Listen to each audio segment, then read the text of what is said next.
Good evening everyone. हम लोग हरियाणा जी के पढ़ रहे थे और जिलेवार परिचय में हम लोगों ने 3 दिन तक पढ़ा है। लगभग 4-4-5 यानी कुल मिला के हम लोगों ने 13 जिले पूरे कर लिए थे। और जो 13वां जिला था कल पढ़ा था हमने महेंद्रगढ़। अब मैं ना डेली रात में ही इसी टाइम पे क्लास लिया करूंगी 7 से 8 में, क्योंकि दिन में क्लासेस बहुत ज्यादा हो जाती हैं स्टूडेंट्स के लिए भी और टीचर्स के लिए भी। तो अब रात में इसको हम लोग कोशिश करेंगे कि इसको थोड़ा बहुत रोज 1 घंटा 7 से 8 में। मैं आज थोड़ा टेक्निकल कुछ काम काज में गड़बड़ चल रही थी जिस कारण ये 10 मिनट क्लास लेट हो गई। डेली होगी क्लास आपकी 7 से 8 के बीच में, ठीक है। चलिए, हम लोगों ने 12 जिले पढ़ लिए, इनफैक्ट 13 पढ़ लिए थे। कल महेंद्रगढ़ लास्ट पढ़ा था और हमने बातचीत की थी कैसे खनन में नंबर 1 है महेंद्रगढ़, बाजरे के प्रोडक्शन में, सरसों के प्रोडक्शन में, और स्लेट पत्थर यहाँ काफी मिलता है। और हमने जाना था कानौड़, ब्राह्मण जो थे कानौड़िया, उन्होंने इसको बसाया, इसलिए इसको कानौड़, इसका पुराना नाम कानौड़ भी था। यहाँ पे अगर बात करूं कि उत्पादन में तो बहुत कोई खास खेती नहीं होती और गेहूं धान का हमने कहीं जिक्र नहीं पढ़ा है तो मोटे अनाजों में या तो बाजरे का या फिर सरसों की खेती का। तो महेंद्रगढ़ कल हमने पूरा पढ़ लिया था। ढोसी तीर्थ स्थल यहाँ बातचीत हुई थी। ऐसी मान्यता है वैदिक काल में एक ऋषि मुनि थे च्यवन, जिन्होंने 7000 साल तक तपस्या की और उनकी तपस्या के बाद उन्होंने च्यवन प्राश बनाया था। जड़ी बूटियों से, वनस्पति की औषधियों को यूज करके एक ऐसा प्राश बनाया जिसको खाने से था कि भाई इम्यूनिटी जिसको आज हम कहते हैं वो स्ट्रांग बनती है। तो ढोसी तीर्थ स्थल इंपॉर्टेंट है महेंद्रगढ़ का। महेंद्रगढ़ का इकलौता ऐसा जिला है जिसका हेडक्वार्टर उसके नाम पर नहीं है बल्कि अलग जगह स्थित है, क्योंकि इसका हेडक्वार्टर है नारनौल में, ठीक है। चलिए, ये कंप्लीट हो गया था हमारा। नूनकरण, चामुंडा देवी, ये सब हमने पढ़ लिया था। आज हम इसको आगे इससे अगले टॉपिक पे पहुंचते हैं। ये स्लेट पत्थर और ये कंप्लीट। आज पंचकुला की बात करेंगे। पंचकुला, जब भी कभी पंचकुला का जिक्र आएगा तो कुछ बातें हमारे दिमाग में होनी चाहिए। क्या क्या जो इंपॉर्टेंट चीजें हैं एग्जाम के लिए, थोड़ा सा मैं बता दूं। उससे क्या होता है, अगर आप एक चीज को पहले सुन लेते हैं ना फिर किताब से पढ़ते हैं तो आपको कॉन्सेप्ट ज्यादा अच्छा समझ में आता है। इसलिए पढ़ने का ये तरीका होता है कि पहले कॉन्सेप्ट को समझ लो फिर उसको किताब से पढ़ो और फिर 4-5 बार पढ़ो ताकि चीजें याद भी हो जाए। ऐसे की जाती है पढ़ाई। चलिए, पंचकुला, 5 कहते हैं यहाँ पर। पंचकुला का नाम पंचकुला इसीलिए है क्योंकि 5 कहीं लिखा है नहरें, कहीं लिखा है 5 कूप थे यहाँ, यानी 5 बड़े बड़े कूप मतलब होता है वेल, जिसको आप कुआं कहते हैं। तो 5 कुओं के कारण कह लीजिए, 5 नहरों के कारण कह लीजिए, इसका नाम पड़ा पंचकुला। पंचकुला की इंपॉर्टेंस क्या है, यहाँ बहुत ज्यादा आबादी नहीं रहती, हिली एरिया है। और पंचकुला में ही आपका पड़ता है जो एक रीजन है कालका। कालका मैंने आपको स्टार्टिंग में बताया था, हरियाणा में वो स्टेशन है जहां जाके ब्रॉड गेज रुक जाती है और यहां से हरियाणा से आगे निकल जाती है पहाड़ों की तरफ। एक सबसे छोटी गेज होती है 2 पटरियों के बीच की दूरी, जिसमें कि 1.76 मीटर 1.67 मीटर के बीच की चौड़ाई हमने पढ़ी थी ब्रॉड गेज, फिर पढ़ी थी मीटर गेज 1 मीटर, और आज हम बात कर रहे हैं नैरो गेज की, क्योंकि ये हमारे कालका से स्टार्ट होती है और फिर पहाड़ों में जो पूरा इलाका है बहुत सुंदर देखने लायक, शिमला तक का, सोलन शिमला जो ट्रेन चलती है वो नैरो गेज, बहुत छोटी पटरियां होती हैं और उसके डब्बे भी बहुत छोटे होते हैं। वो बहुत ज्यादा स्पीड से नहीं चल सकती और बहुत ज्यादा सवारी लेके नहीं चल सकती। तो ऐतिहासिक ट्रेन हैं वो, हेरिटेज ट्रेन के रूप में उनको देखा जाता है और यूनेस्को की हेरिटेज लिस्ट में वो भी शामिल है। तो ये जो हम हरियाणा की बात कर रहे हैं, ये हमारे हरियाणा के कालका से स्टार्ट होती है वो वाली खास तरह की ट्रेन चलनी। तो हरियाणा का कालका इसके लिए फेमस है। इसके अलावा पंचकुला में एक जगह पड़ती है पिंजौर। पिंजौर की खासियत क्या है, पिंजौर में एक बड़ा सा गार्डन है जिसका नाम ही लोकल जो लोग कहते हैं वो पिंजौर गार्डन कहते हैं। वैसे उसका नाम पड़ता है यादवेंद्र गार्डन, क्योंकि यादवेंद्र नाम के एक राजा थे पटियाला के जिन्होंने फाइनली उसको इतना खूबसूरत बनाया। वैसे था वो बहुत पहले से। कहते हैं फिदाई खां कोका एक फॉस्टर ब्रदर था, एक ऐसा लड़का जिसको कि गोद में लेके पाला था, यानी अपने एक तरह से किसी एक आदमी के बच्चे को गोद ले लिया औरंगजेब के पिताजी ने, यानी शाहजहां ने। और शाहजहां के 4 बेटे खुद के थे, उनमें से एक औरंगजेब था जो कि भारत पे राज कर रहा था, तो भारत से भी इनफैक्ट बड़े हिस्से पर। तो औरंगजेब का वो एक फॉस्टर ब्रदर था, उसके पिताजी ने, उसकी माँ ने उसको पाला था, उनकी खुद की औलाद नहीं थी वो, लेकिन उसको पाल पोस के बड़ा किया, फिदाई खां कोका। तो फिदाई खां कोका जो है, मुजफ्फर हुसैन भी उन्हीं का नाम है। इन्होंने कहते हैं पंचकुला में, पिंजौर में जो गार्डन है ये बनवाया था, अलग अलग तलों में विभाजित था। इसमें शीश महल है, जल महल है, कई सारे नाम हैं। और ये क्यों बनवाया गया कि उस टाइम पे औरंगजेब जब दिल्ली में रहा करते थे या आगरा में रहा करते थे, तो यहाँ से लाहौर तक जब वो जाते तो बीच में रास्ते में ये एरिया पड़ता, यहाँ वो ठहरते थे। क्योंकि देखो दिल्ली क्रॉस करते करते, हरियाणा क्रॉस करते करते फिर पहाड़ी इलाका स्टार्ट होता, तो पिंजौर में ही तो है वो पहाड़ियां जिनको आप कहते हैं कि ये हिल्स हैं, हिमालयन जो रीजन है तीसरे स्टेज पे, जिसको आप शिवालिक की पहाड़ियां कहते हैं। तो यहाँ पे वो कालका, ये पिंजौर गार्डन है जिसको पटियाला के राजा ने फाइनल जब ये टूट फूट गया था बहुत बार, तो यादवेंद्र नाम के एक राजा थे, यादवेंद्र पटियाला के, इन्होंने उसको खरीदा था और फिर उसको मेंटेन किया था। तो आप ये मान के चलिए कि दुनिया घूमने आती है पिंजौर गार्डन में। और यहाँ पे कभी मैंगो मेला लगता है जुलाई के महीने में, कभी हेरिटेज मेला लगता है दिसंबर। इस बार तो ना मैंगो मेला लगा ना हेरिटेज मेला। क्यों? क्योंकि मैंगो मेला के टाइम पे आपके यहाँ ये पूरा हालात जो थे पेंडेमिक के कारण खराब थे, और दिसंबर में भी जो हर साल हेरिटेज मेला लगता था इस बार नहीं लग पाएगा, क्योंकि मेले में तो भीड़ होगी और भीड़ को सरकार अभी अवॉइड कर रही है। तो इसके लिए जाना जाता है इन खास चीजों के, एक दो चीजें हैं जो साथ साथ आती रहेंगी, मैं एक्सप्लेन करती रहूंगी, ठीक है। तो स्थापना वर्ष है इसका 15 अगस्त। पलवल, पंचकुला और फरीदाबाद ये सब कब बने हैं? 15 अगस्त को। 1 नवंबर को बने आपके 11 जिले। कौन कौन से? घर JKM और KRPY। और प मतलब पंचकुला, पलवल और आपका फरीदाबाद। फतेहाबाद में टिक करना, फतेहाबाद झज्जर 15 जुलाई के हैं, ठीक है। 1995 पंच लिखा है ना, पंच का मतलब होता है 95, 5, तो पंच 5 से 95, 17वां जिला बना। क्षेत्रफल दिया है इसका 898। वैसे अगर ये मिले और इसके अलावा एक आपको 817 या 816 मिले तो 816 वर्ग किलोमीटर के साथ जाना, वो पहली प्रायोरिटी पर रखना। मैंने उसको टाइपिस्ट को दोनों चीजें लिख के दी थी, लेकिन उसने सिर्फ पहली लिख दी। ये लिखा था कि दोनों चीजें टाइप कर देना ताकि बच्चों को दोनों बता पाऊं, कोई बात नहीं। ये सेकंड प्रायोरिटी पर रखना, 816 वर्ग किलोमीटर पहली प्रायोरिटी पर रखना, ठीक है। इसका हेडक्वार्टर सेम रहेगा। तहसीलों में पंचकुला है, रायपुर रानी है और कालका है। कालका से मैंने आपको बताया शिमला की तरफ चलने वाली ट्रेन, बहुत छोटे गेज 0.76 मीटर उनके बीच की चौड़ाई है। किसके बीच की? पटरियों के बीच की। तो कालका स्टेशन से वो चलती है और ये यूनेस्को की हेरिटेज लिस्ट में भी शामिल है, तो हमारे लिए प्राउड की बात है। यहीं पे पड़ेगा बरवाला, पिंजौर गार्डन मैंने बता दिया। मोरनी हिल्स है यहाँ पर, और मोरनी हिल्स में सबसे ऊंची चोटी का नाम है करोह, जिसकी ऊंचाई कितनी है? 1467 मीटर। अगर पेपर में ये ना मिले तो 15-14 मीटर मिलेगा, एक मिलेगा। दोनों मिले तो 1467 के साथ चले जाना। वैसे 99% 15-14 मिलने के चांसेस हैं, क्योंकि कई बार HSSC इस क्वेश्चन को पूछ चुका और इसने इसको ठीक माना, लेकिन सही आंसर है 1467 मीटर। दोनों मिले तो 1467 के साथ जाना है, नहीं मिला तो 15-14 के साथ, ठीक है। तो मोरनी हिल्स हैं जिनमें सबसे ऊंची चोटी आपकी करोह पड़ती है। करोह, उसका नाम क्या है? करोह, ये नाम है। इसके बाद रायपुर रानी यहीं पर है। फिर जनसंख्या देखो कितनी कम है, 5 लाख प्लस। अब तक हम पढ़ते आए थे 10 लाख प्लस, कोई 9 लाख, कोई 12 लाख, इस तरह की पढ़ी थी ना हमने, कोई 13 लाख। इसकी जनसंख्या कितनी है? 5 लाख। तो सबसे कम आबादी वाला आपका जो जिला है वो यही है। जैसे बड़ी आबादी कहेंगे तो आपके फरीदाबाद में है, लेकिन सबसे कम आबादी अगर पूछ लेते हैं तो पंचकुला टिक करके आना। हिली एरिया है, बहुत बड़ी ऐसी पहाड़ तो नहीं है, लेकिन पहाड़ियां तो हैं ही। और फिर इतना ज्यादा पहाड़ी इलाके में बसावट करना मुश्किल होता है। बसा हुआ है, बहुत बढ़िया बसा हुआ है, प्लान्ड तरीके से बसा है ये। और ऐसा भी कहते हैं कि स्टार्टिंग में हम लोगों ने प्लान किया था, हरियाणा ने, कि हम अपनी राजधानी पंचकुला को बना लेंगे, क्योंकि तब ये कंफर्म थोड़ी था कि चंडीगढ़ यूटी भाई बनने के बाद पंजाब इसको इतना इजीली छोड़ देगा। हमें ये था कि कहीं पंजाब इसके ऊपर भाई हक जमाए और यूटी फिर 2-3 सालों में कहीं पंजाब का ही हिस्सा है। तो हमने प्लान्ड तरीके से अपने पंचकुला को बसाया हुआ है। और आप ये मान के चलो कि पंचकुला टक्कर देता है चंडीगढ़ को। चंडीगढ़ जो है वो तो बहुत ही बढ़िया सुंदर शहर बसाया था। अमेरिका से और स्विट्जरलैंड से इस तरह के आर्किटेक्ट्स यहाँ आए थे, तब उन्होंने काम किया था। लेकिन पंचकुला भी कम नहीं है। और एक टाइम था जब ये ऐसे आगाज लगा रहे थे कि शायद आने वाले टाइम में पंचकुला हरियाणा की राजधानी बनेगी।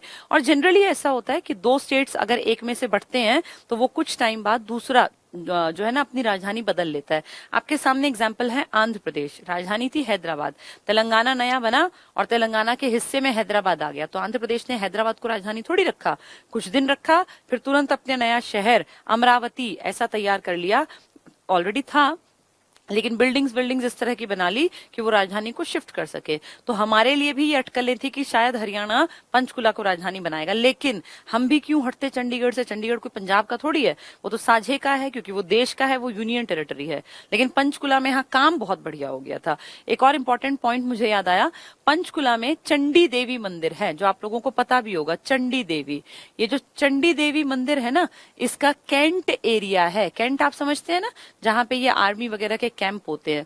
तो Chandi Devi cantt area, cantonment इसको बोलते हैं। चंडी देवी कैंटोनमेंट एरिया की खासियत ये है कि हमारी आर्मी के वेस्टर्न कमांड का हेडक्वार्टर है। ये बहुत बड़ी बात है कि पूरी आर्मी के पश्चिमी कमान, अलग अलग कमान होती है ना आर्मी की, भाई उत्तरी कमान, पश्चिमी, पूर्वी, दक्षिणी, दक्षिण पश्चिम, ऐसे कमान बना रखी हैं।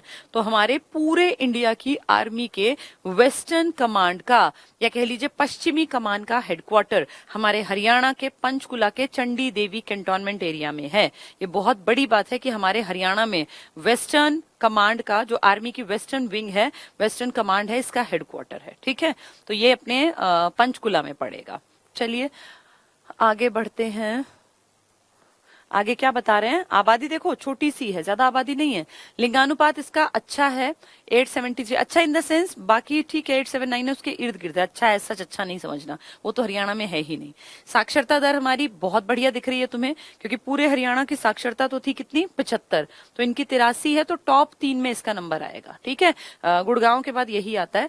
जनघनत्व भी इसका ज्यादा है, कारण जो एरिया है वो काफी कम है ना इसका। भाई सबसे छोटा एरिया तो इसका था फरीदाबाद का 743 स्क्वायर किलोमीटर, या 742 पॉइंट कुछ कह लो, 34, तो एक ही बात है। ऐसे इसका भी बहुत ज्यादा नहीं है, उससे थोड़ा ही बड़ा। तो कहाँ हजारों की बात करते हैं हम, 4 2 7 7, कहाँ हम कुछ 100 पे अटक गए, 1000 भी नहीं पकड़े। तो इससे ये दिखता है कि जनघनत्व यहाँ पे ज्यादा होगा, एरिया कम होने के कारण। तो जनघनत्व इनका 625 है, जबकि आपके हरियाणा का तो 573 व्यक्ति प्रति वर्ग किलोमीटर। घूमने की जगह क्या है? यादवेंद्र गार्डन, जो मैंने आपको बता दिया कि यादवेंद्र नाम के पटियाला के राजा थे। इन्होंने उस प्रॉपर्टी को खरीद लिया था और फिर उस पे काम किया था। जैसे बहुत सारी चीजें टाइम बीतने पर खराब हो जाती है ना, औरंगजेब का भाई कोई आज का तो रहा नहीं होगा, तो उस टाइम उसने जो भी दीवारें वगैरह बनवाई होंगी, जो भी कुछ हुआ होगा, वो बार बार रेनोवेशन मांगती हैं।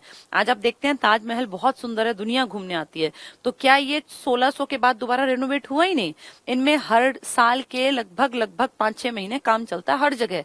चाहे आप कभी भी इंडिया गेट चले जाओ, या आप लाल किला देख लो, या आप जामा, कहीं भी जाओ, क्योंकि अगर मेंटेनेंस नहीं रखेंगे ना चीजों की, तो टाइम बीतने पर वो खराब होती जाएंगी। तो ऐसे ही यादवेंद्र गार्डन, पुराने बने हुए औरंगजेब के टाइम के बने गार्डन को दोबारा से इसने रेनोवेट कराया अपना पैसा लगा के, इसलिए इसको पिंजौर गार्डन भी कहते हैं, क्योंकि पिंजौर में है, और इसी का नाम है यादवेंद्र उद्यान। मोरनी हिल्स है यहाँ पर, मोरनी की पहाड़ियां हैं, जिनकी सबसे ऊंची चोटी का नाम मैंने बताया करोहो, 15-14, अगर नहीं मिलता तो बहुत बढ़िया है, 1467 मीटर। कमोदा तीर्थ, ये यहाँ बिल्कुल नहीं है, ये कुरुक्षेत्र में है, गलत दिया हुआ है, कमोदा तीर्थ यहाँ नहीं है। इसके बाद ये कहते हैं एशिया का सबसे बड़ा कैक्टस गार्डन, ये इंपॉर्टेंट है, इसको मैं थोड़ा सा एक्सप्लेन भी कर दूं। एशिया का सबसे बड़ा कैक्टस गार्डन, ऐसा ना जब ये बातें करते हो ना, तो आप ये मान के चलना कि हरियाणा कुछ भी कह सकता है। यानी इसको आप अगर नेट पे सर्च करोगे ना, तो आपको ऐसा नहीं मिलेगा कि एशिया का सबसे बड़ा, बिल्कुल नहीं मिलेगा, लेकिन हरियाणा की किताबें कहती हैं तो आपको मानना पड़ेगा, हाँ, और पूछा भी जाएगा। तो एशिया का सबसे बड़ा कैक्टस गार्डन अगर आपसे पूछा जाए तो आप टिक करेंगे, हमारे हरियाणा के पंचकुला में है, और इसका नाम है cactus garden and botanical research centre. National level पे काम करता है ये, तो national cactus garden and botanical research centre नाम है। ये एग्जाम में आ जाएगा कि national cactus garden and botanical research centre is situated in which district of Haryana. तो फिर आप सोचोगे पता नहीं क्या पूछ लिया, कुछ नहीं पूछा, कैक्टस गार्डन का पूरा नाम है। बोटेनिकल गार्डन होते हैं औषधीय पौधे जहां लगाए जाते हैं ना, इस तरह के कि जिनकी हवा बहुत ताजा फील कराती है, या जिनके की मेडिसिनल यूजेस हो सकते हैं, उसे कहते हैं बोटेनिकल गार्डन। तो ये आपके पंचकुला में है, ये बहुत बड़ा पॉइंट है एग्जाम के पॉइंट ऑफ व्यू से। ठीक है, कमोदा तीर्थ यहाँ नहीं है, ये कुरुक्षेत्र में है, यहाँ ये इन्होंने गलत दे दिया। नेक्स्ट पढ़ते हैं, कैक्टस गार्डन का पॉइंट याद रखना। मोरनी पहाड़ियों में स्थित चोटी करोहो 1476, ये भी थोड़ा सा उल्टा लिखा हुआ है, 1467 मीटर है ये, 1467 मीटर राज्य का सर्वोच्च स्थान है ये। तो सबसे ऊंची चोटी अगर पूछे आपके हरियाणा में तो आप कहेंगे करोहो है, मोरनी हिल्स में पड़ती है, पंचकुला में 1467 मीटर। पंचकुला की एकमात्र नदी कौन सी है? घग्गर, क्योंकि घग्गर आपकी सबसे उत्तर से आने वाली नदी है। आपकी यमुना जो है ना, जो बहुत ज्यादा पानी लेकर आती है, घग्गर तो नाम मात्र की है। यमुना को बहुत ज्यादा मैं कह रही हूँ, लेकिन यहाँ पर मैं जानते हैं कि कितना पानी लाती है वो, ऐसे कोई बहुत बड़ी नदी भी नहीं है, लेकिन फिर भी यमुना हरियाणा की सबसे इंपॉर्टेंट नदी है और 12मासी नदी है। घग्गर में तो पानी की मात्रा बढ़ जाती है अगर बारिश का सीजन अच्छा हो, और अगर खराब हो तो वो एक, मान लीजिए, एक नाले भर जितनी ही बहती है, कोई बहुत बड़ी नदी नहीं है घग्गर। पानी डिपेंड करता है बारिश के ऊपर। तो हरियाणा के पंचकुला में, अगर आप पंचकुला की लोकेशन, आपको मैप याद है तो आप जानते हो सबसे ऊपर की तरफ पंचकुला पड़ेगा, तो सबसे उत्तरी हिस्से से जो आपकी नदी आती है वो आपकी नदी का नाम है घग्गर, ये रही। और पूर्वी नदी कहेंगे तो आपकी आएगी यमुना। ठीक है। पंचकुला का नाम पांच कूप मतलब 5 कुएं भी है, 5 नहरें भी हैं और झरनों के कारण भी कहते हैं इसका नाम पड़ा पंचकुला। पंचकुला इलेक्ट्रॉनिक सामानों के लिए सर्वाधिक प्रसिद्ध है। और आप जानते हैं पंचकुला में ही HMT की फैक्ट्री हुआ करती थी, हिंदुस्तान मशीन टूल्स। अब तो सालों से बंद पड़ी है, पर HMT बहुत इंपॉर्टेंट एक आप मान के चलो कि एक ऐसी जगह थी जहां बहुत लोग नौकरी करते थे, और उसके कारण हमारा हरियाणा प्रसिद्ध भी था कि HMT की फैक्ट्री होना अपने आप में बहुत बड़ी अचीवमेंट थी। तो इलेक्ट्रॉनिक सामानों के लिए क्या प्रसिद्ध है? आपका पंचकुला। ठीक है, ये पंचकुला की खासियत थी। अगला टॉपिक है हमारा पानीपत। पानीपत के बारे में पहले थोड़ा सा बातचीत करेंगे, फिर उसको डिटेल से पढ़ेंगे ताकि हमें चीजें समझ में आ जाए। चलो, पानीपत, क्या खासियत है पानीपत की? पानीपत की खासियत है, इकलौता एक जिला है जिसको अलग करके कहा गया कि भैया अपना काम खुद संभालो, अब तुम अलग हो करनाल से। 1989 में KRPY, पी मतलब क्या था? पानीपत। पानीपत अलग हो गया। हर जिला खुश होता है कि मुझे जिले का, किसी भी एरिया को आप नया जिला बनाएंगे तो लोग खुश होंगे वहां, क्योंकि जिला बनने से कीमत बढ़ जाती है ना, प्रॉपर्टी की और हर चीज की। तो उसने, पानीपत ने क्या किया, बढ़िया अच्छा खासा जिला बन गया। 1989 में 1 नवंबर को वापस जाके जो है करनाल और पानीपत को इकट्ठा कर दिया गया। सिर्फ 1-1.5 साल बाद ही जुलाई 1991 में कहा कि नहीं, ये अलग नहीं है जिला, ये वापस से करनाल के ही साथ इकट्ठा है। करनाल के नीचे तो पड़ता है पानीपत। पानीपत को इकट्ठा कर दिया, फिर वापस 6 महीने नहीं पकड़े। अब जैसे उनको पता चल गया था कि कितने मजे हैं भैया अलग से जिला कहलाने के, बहुत सारे फायदे होते हैं, ग्रांट्स में, फंड्स में बहुत फायदा होता है, और जमीन का अगर रेट देखे तो बहुत ज्यादा फर्क पड़ता है उसमें। तो वापस से 6 महीने नहीं पकड़े, जनवरी 1992 में फिर से कहा कि पानीपत अलग से एक जिला है। अब ये ध्यान रखना कैसे कैसे हुआ। 1 नवंबर 1989 को इसको अलग से एक आइडेंटिटी मिल गई जब 4 बने थे, KRPY, ये तीनों तो अलग रह गए, लेकिन पानीपत वापस से जुड़ गया करनाल के साथ, तो उसका वो आइडेंटिटी को खत्म कर दिया कि नहीं, ये अलग नहीं है। 24 जुलाई थी, जुलाई 1991 में वापस ये किसके साथ अटैच कर दिया गया? करनाल। ठीक है, लेकिन 6 महीने बाद ही जनवरी 1992 में वापस से पानीपत को एक जिला घोषित कर दिया गया, वापस से जिला बना। तो आपके राज्य में एक जिला ऐसा है जो 2 बार जिले के रूप में सामने आया, पहले 1989 में और फिर 1992 में। कौन सा जिला है वो? आपका पानीपत। अब ध्यान से सुनो, बाहोली एक जगह पड़ती है, गांव पड़ता है बाहोली।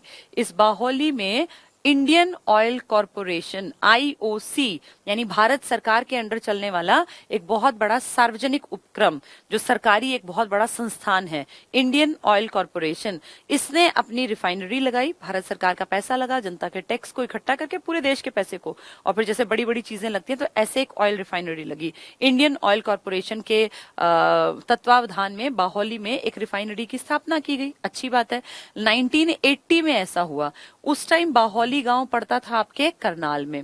फिर 1989 में 9 साल बाद वो बाहोली गांव किस में आ गया? पानीपत में। लेकिन फिर 1991 में वापस किस में आ गया? करनाल में। और फाइनली जनवरी 1992 से वो किस में गिना जा रहा है? पानीपत में। तो जब आपकी ये रिफाइनरी लगी ना, तब तो पानीपत था ही नहीं, तब ये कहाँ लगी थी? करनाल में, क्योंकि करनाल स्टार्टिंग से है। घर, JKM, फिर हमने पढ़ा था ना कैसे कैसे उसमें चेंजेस आए थे, वो सारी चीजें सीक्वेंस से समझाई थी। तो इस चीज को अब वो क्वेश्चन घुमा के पूछेंगे कि 1980 में जब हरियाणा में रिफाइनरी, ऑयल रिफाइनरी लगी IOC के तत्वावधान में, तो किस जिले में स्थापित की गई थी? अब बच्चा रट्टा मार के गया हुआ पानीपत पानीपत, वो पूछ रहे 1980 में कहाँ थी? तब तो पानीपत था ही नहीं, तब कहाँ थी वो? बाहोली में, करनाल में। फिर वो कहाँ गई? पानीपत में। फिर दोबारा से करनाल में गिनी गई और फाइनली आज आपके पानीपत में है। नेशनल फर्टिलाइजर्स लिमिटेड, NFL, जानते हैं पानीपत वाले सारे, बाकी लोग भी सुन लो। National fertilizers limited, NFL national fertilizers limited, जिसमें यूरिया यानी जो ये आपका खेतों में फर्टिलाइजर्स डाले जाते हैं ताकि फसलें जो है वो अच्छी क्वांटिटी में पैदा हों, थोड़े में जो है फसल बहुत ज्यादा निकले तो किसानों को फायदा हो। बहुत लंबे टाइम तक यूरिया वगैरह यूज करना वैसे नुकसानदायक है और ऑर्गेनिक की तरफ इंसान दोबारा से चलता जा रहा है, लेकिन फिर भी देश में एक बहुत बड़ा संयंत्र लगाया गया कि यूरिया का प्रोडक्शन किया जाए, फर्टिलाइजर्स को बड़े पैमाने पे हरियाणा में एक प्लांट लगा दिया। तो NFL हरियाणा में लगाया गया है आपके पानीपत में। ये इंपॉर्टेंट चीजें हैं, NFL पूछ लेंगे, बाहोली वाली घटना पूछ लेंगे, तो ये पानीपत में है। पानीपत जाना जाता है अपने बुनकर, बुनकर जो होते हैं ना, जो बुनते हैं, दरियों को जो बुनते हैं उनको बुनकर कहा जाता है। तो यहाँ दरियां बहुत बड़े पैमाने पे बनाई जाती हैं और इसीलिए इसको बुनकरों की नगरी या वीवर्स, वीविंग होता है बुनना, वीवर्स WEAVER, वीवर्स सिटी भी कह देते हैं, यानी बुनकरों की नगरी है। पानीपत का पचरंगा अचार बहुत फेमस है। पानीपत में एक बहुत बड़ा मार्केट है और पानीपत से चावल का बड़ी मात्रा में निर्यात भी किया जाता है, निकाला नहीं जाता, निकाला जाता। ध्यान करो, धान का कटोरा, ये चावल का कटोरा क्या था, ये आपका करनाल, कटोरी है सोनीपत, लेकिन एक बड़ा मार्केट है जो पानीपत से इसको निर्यात भी करता है। यहाँ बहुत बड़ी मात्रा में कंबल बनाए जाते हैं। कौन से कंबल, जो हमारी ये सेना है ना, आर्मी, तो इसमें ये कितनी दूर कैसे कैसे बीहड़ इलाकों में इनको तैनाती मिल जाती है। अब आप और मैं जब आराम से बैठ के क्लास में ले रही हूँ, आप सुन रहे हो, इस टाइम पता नहीं फौज का कितना बड़ा हिस्सा बिहार में एक्टिव है। क्यों? क्योंकि बिहार में इलेक्शंस हैं और इलेक्शंस का हमें कोई फर्क नहीं पड़ता, हमें लगता है बड़ा आसानी से सब चीजें हो जाती हैं, लेकिन जिनके घर से लोग गए हैं वो जानते हैं कि इलेक्शन भी इतने आसान नहीं होते और इनमें भी कहीं ना कहीं जान का खतरा रहता है। तो ये जो हमारे सैनिक भाई बंधु है ना, इनको ड्यूटी पे कंबल दिए जाते हैं कि भाई जहां भी रहना पड़े अपना कंबल ओढ़ने बिछाने के लिए हो। तो कितनी बड़ी सेना, लाखों की सेना हम लिए बैठे हैं, इस सेना को ओढ़ने बिछाने के लिए कंबल मुहैया कराता है और हमें प्राउड फील होता है बताते हुए कि आपके देश की सेना के 75% कंबल आपके देश का, हरियाणा का इकलौता पानीपत निकाल देता है। ये हम सबके लिए प्राउड की बात है कि इतने बड़े पैमाने पर यहाँ कंबल बनाए जाते हैं और सेना में इस्तेमाल होने वाले कंबल बनते हैं। ठीक है, चलो अब थोड़ा थोड़ा पढ़ लेते हैं। स्थापना वर्ष है 1 नवंबर 1989, कृपा हुई थी 1989 में। वैसे भी मताधिकार की कृपा हुई थी, 21 से घटाकर 18 साल कर दी गई थी एज। 24 जुलाई 1991 को पुनः इसे करनाल में मिला दिया गया, क्योंकि किससे काट के बनाया था, करनाल से, तो करनाल में वापस जोड़ दिया। 1 जनवरी, अब देखो जुलाई से जनवरी 6 महीने बीते थे, 1992 को फिर से इसे एक अलग जिला बनाया गया। ठीक है, तो ये फिर से अलग बनाया गया है 1992 में। 1989 में अलग हुआ, 99 में फिर मिला, 92 में फिर अलग हुआ। तो ये ध्यान रखना, 92 में फाइनली ये अलग हो गया और आज जो है वो 92 से एज इट इज चल रहा है। क्षेत्रफल 1268 में, क्षेत्रफल कभी अलग याद कराऊंगी क्योंकि कुछ गड़बड़ियां भी हैं इक्के दुक्के में। मुख्यालय हमेशा सेम रहता है, सिर्फ एक का, नारनौल वाले का अलग है, महेंद्रगढ़। तहसील पानीपत, संभाल, बापोली, ये सब सेम है। जनसंख्या देख लो इनकी 12 लाख प्लस है, तो आबादी काफी अच्छी है, क्योंकि अभी तुम 5 लाख की पढ़ रहे थे, पंचकुला में 5 लाख, इसकी 12 लाख प्लस। लिंगानुपात इसका एवरेज से थोड़ा सा कम है, एवरेज 879, इसका 864। साक्षरता बिल्कुल ठीक है, क्योंकि आपके राज्य की भी 75 है, इसकी भी 75, लेकिन अभी पंचकुला में हम पढ़ रहे थे 83 थी, गुड़गांव की 84, तो वो टॉपर्स में है। इसके बाद जनघनत्व की बात करें तो बहुत ज्यादा है इसका जनघनत्व। इसका कारण क्या होगा? इसका कारण ये है कि जो पानीपत है ना, वहां पे इतनी सारी, मैंने बताया ना, ये अब इतनी बड़ी फैक्ट्रीज लगेंगी, यूरिया के संयंत्र लगेंगे, कैप्टिव संयंत्र लगेंगे, तो काम धंधे मिलेंगे ना लोगों को। रिफाइनरी में आदमी भी तो काम करते हैं, पूरा शहर बसा हुआ रिफाइनरी के एरिया में। तो आप ये देखो, जहां काम धंधे होंगे वहां जनता अपने आप बस जाएगी और जहां जनता बसेगी वहां जनघनत्व अपने आप बढ़ेगा। अब सबसे कम घनत्व वहां होगा जहां बहुत ज्यादा काम धंधे नहीं कर रही सरकार। अगर जगह जगह पे बढ़िया बढ़िया फैक्ट्रीज हो, इंडस्ट्रीज हो, तो लोगों को काम धंधा मिलेगा, लोग अपने आप आके वहां रहने लग जाएंगे और इस तरह से किसी भी एरिया की आबादी में बढ़ोतरी हो जाती है। ठीक है, तो इसका काफी अच्छा जनघनत्व है। नेक्स्ट देखते हैं, पानीपत जिले के पर्यटन स्थल, घूमने कहाँ जाएं पानीपत में। पहले आप देख रहे हो काबुली बाग मस्जिद, ये सब हिस्टोरिकल हैं, आज की कहानी नहीं है, हिस्टोरिकल प्लेस है। काबुली बाग मस्जिद, इन सब के बारे में थोड़ा थोड़ा सुनते चलो। आपके जो ये पानीपत है, इसके तो ऐतिहासिक पृष्ठभूमि पे अगर जाते हैं तो आपको 3 साल सबको याद होंगे। 1526 पानीपत की पहली लड़ाई बाबर और इब्राहिम लोदी के बीच, 1556 पानीपत की दूसरी लड़ाई हेमचंद्र विक्रमादित्य और अकबर के बिहाफ पे लड़ा था जो बैरम खां इनके बीच, और पानीपत की तीसरी लड़ाई 1761 में मराठे और अहमद शाह अब्दाली के बीच। ठीक है, तो ये 3 लड़ाइयां हैं पानीपत की, और पानीपत की इन तीनों लड़ाइयों के कारण ऐतिहासिक पृष्ठभूमि है यहाँ पर लड़ाई झगड़े से जुड़ी हुई। काबुली बाग मस्जिद कब बनी? इस लड़ाई में जीता था बाबर। मुगलों की शुरुआत बाबर ने ही तो की थी 1526 में। जब पहली पानीपत की लड़ाई में वो जीता तो अपनी बेगम, अपनी पत्नी की याद में उसने काबुली बाग मस्जिद बनवाई। तो उसकी पत्नी जो थी ना, उसकी याद में बनी हुई है काबुली बाग मस्जिद। किसकी पत्नी थी ये? बाबर की पत्नी, बाबर।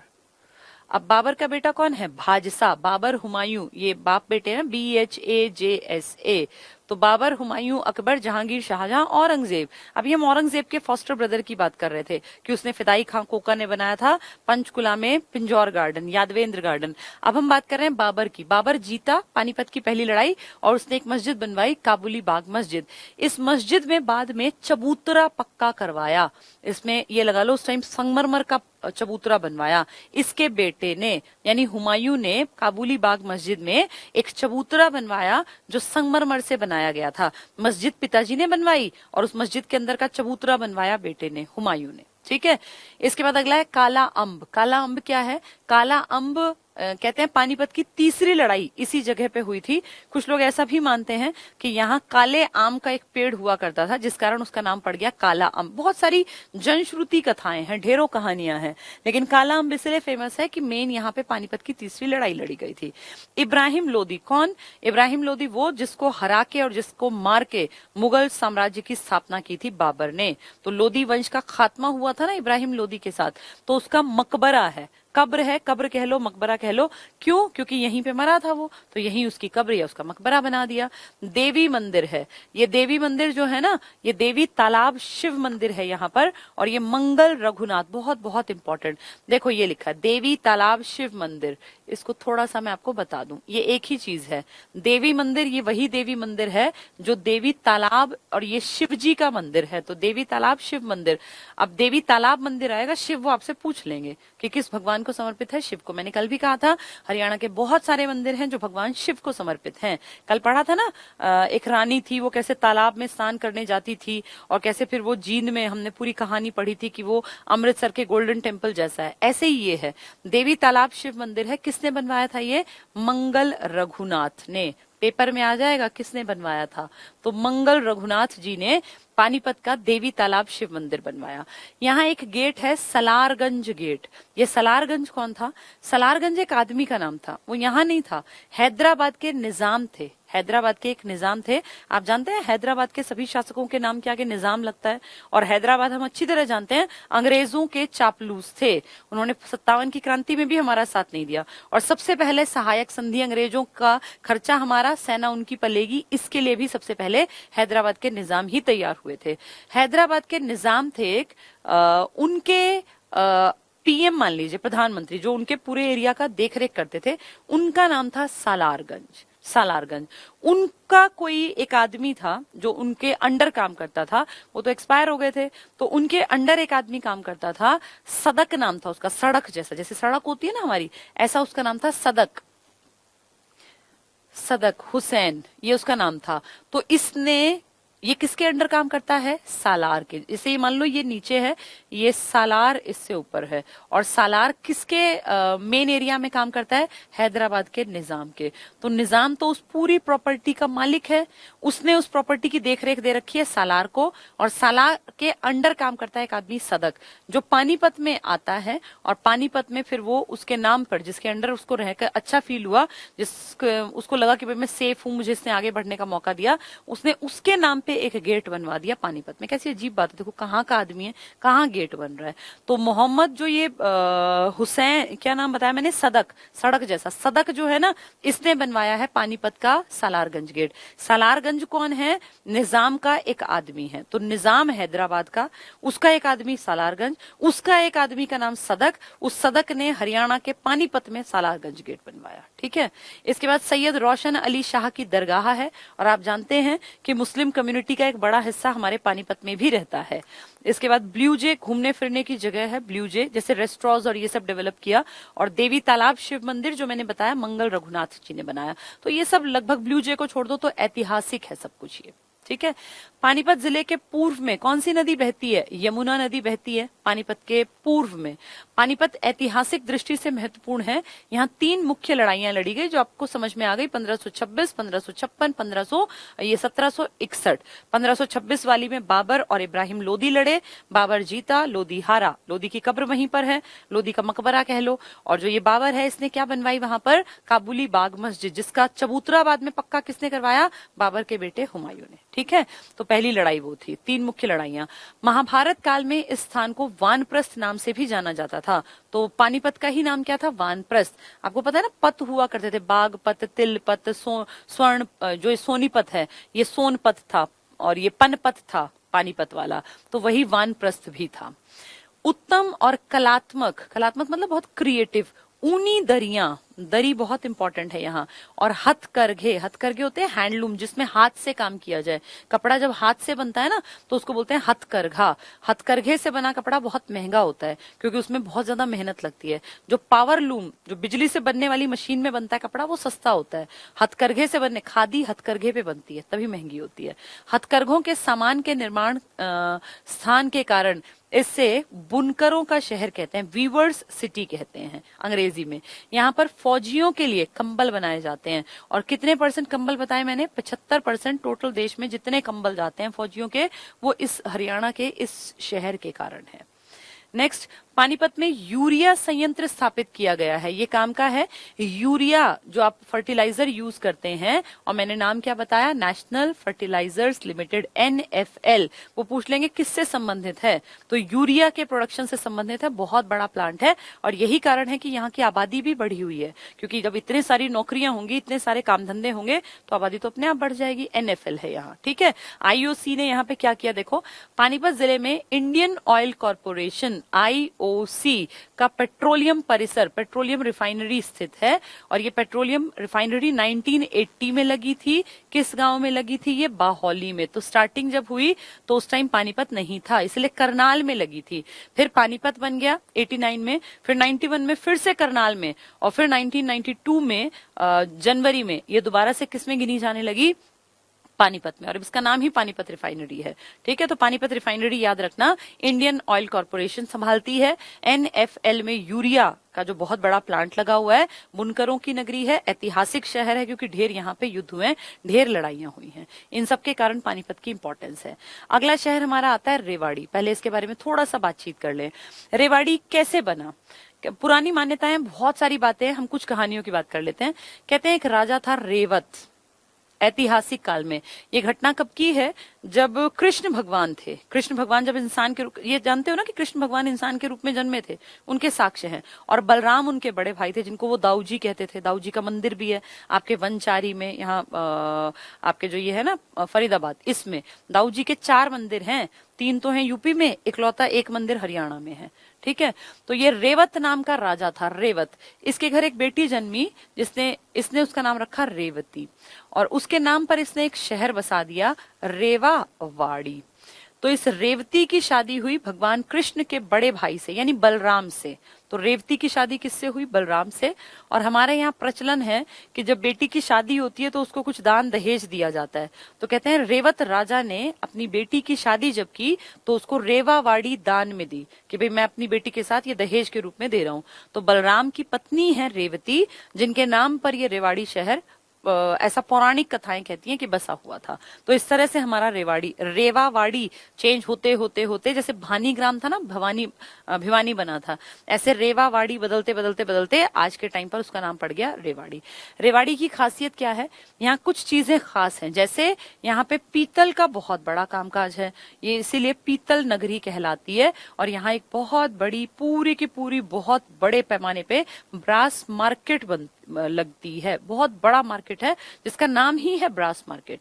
ब्रास मार्केट, तो ब्रास मार्केट पीतल नगरी कहलाने के कारण यहाँ पे पीतल की बहुत बड़ी मार्केट है। छोटी पीतल नगरी भी आपके राज्य में, जो कि यमुना नगर में है, लेकिन अगर कहेंगे पीतल नगरी तो आप टिक करेंगे ब्रास मार्केट के नाम पे रेवाड़ी को। यहाँ पे खास तरह की जूतियां बनाई जाती हैं, तिल्ला जूती। तिल्ला जूती, इसके लिए भी फेमस है आपका रेवाड़ी। तो रेवाड़ी में वीरों की नगरी भी कहलाती है रेवाड़ी। शहीदों का शहर कौन सा था? वो झज्जर था। शहीदों का गांव, अमर शहीदों का गांव क्या था? तिगांव। अब मैं क्या कह रही हूं, वीरों की नगरी या वीर नगरी कहलाता है रेवाड़ी, वीर नगरी। ठीक है, तो कई बड़ी बड़ी हस्ती हैं जिनका जन्म रेवाड़ी में हुआ, और रेवाड़ी में ही थे आपके हेमचंद्र विक्रमादित्य, जो अकबर से लड़े थे 1556 में। और हेमू विक्रमादित्य की कहानी जो इतिहास बताता है, पढ़ेंगे कभी उसको इतिहास में, लेकिन थोड़ी सी बता दूं।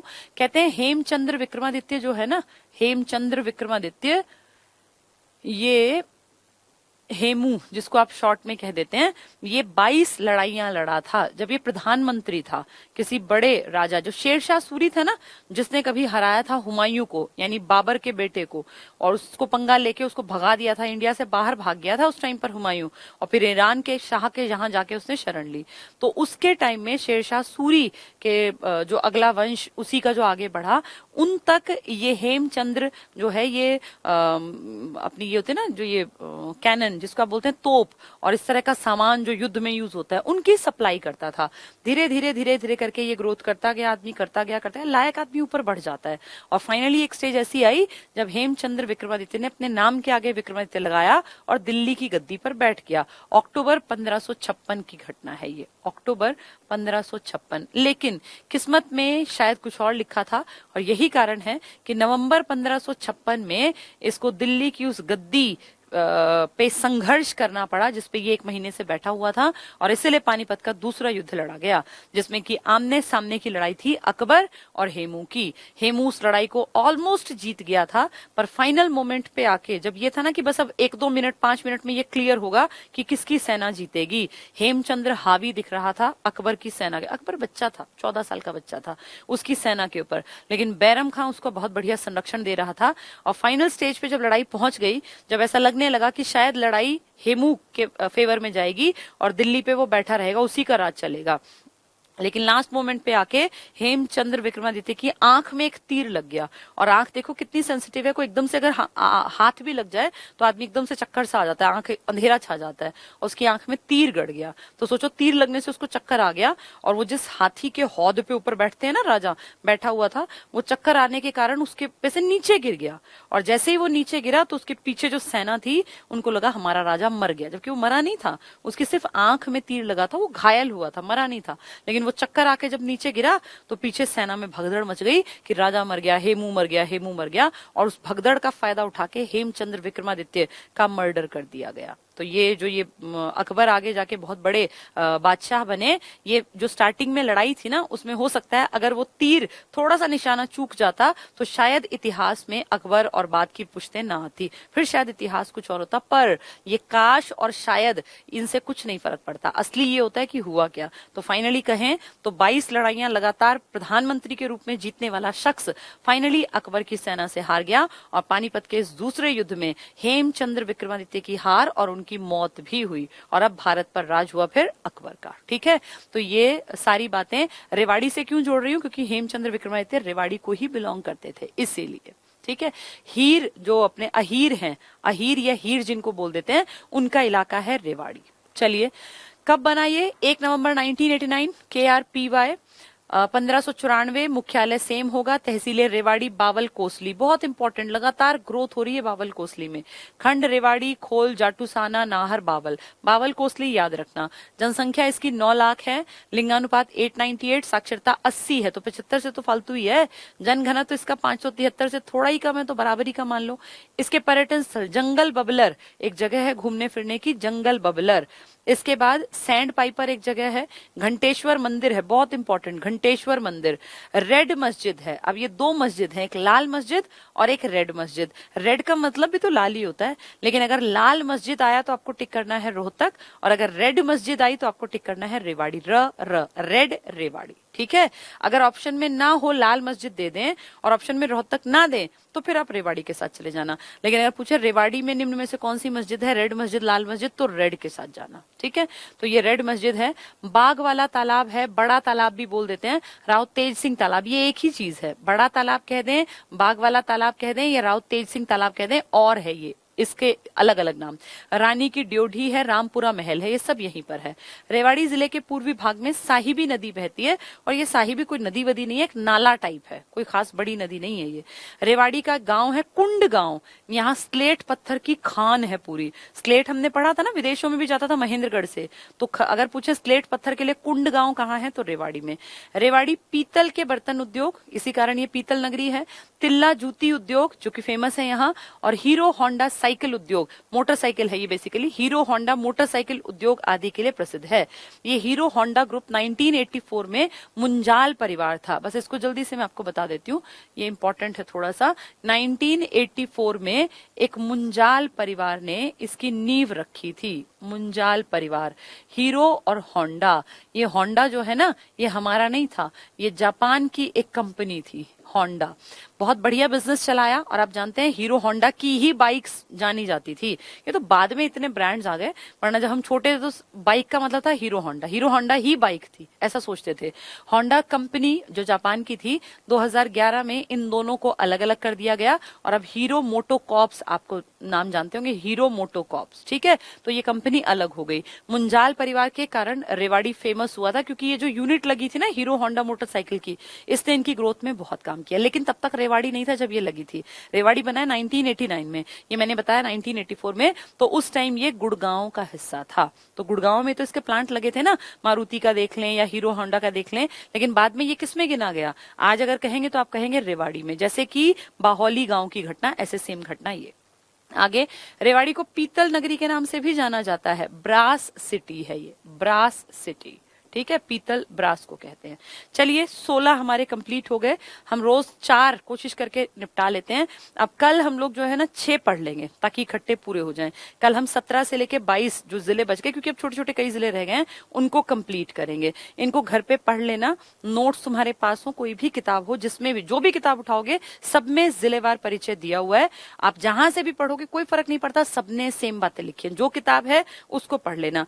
जो हमारे स्टूडेंट्स हैं जो आईसीएस में पढ़ रहे थे, ये वाली किताब मैं पढ़ा रही थी, इस पे 209 पेज पर ये टॉपिक स्टार्ट होता है। अगर ये वाली किताब है तो वेल एंड गुड, क्योंकि ये जो मैं यहाँ पढ़ा रही हूँ ना, ये सब वही है जो इसमें लिखा है, वही टाइपिस्ट है, तो उससे मैंने सारा मंगवा लिया जो मैं आज यहाँ पढ़ा रही हूँ।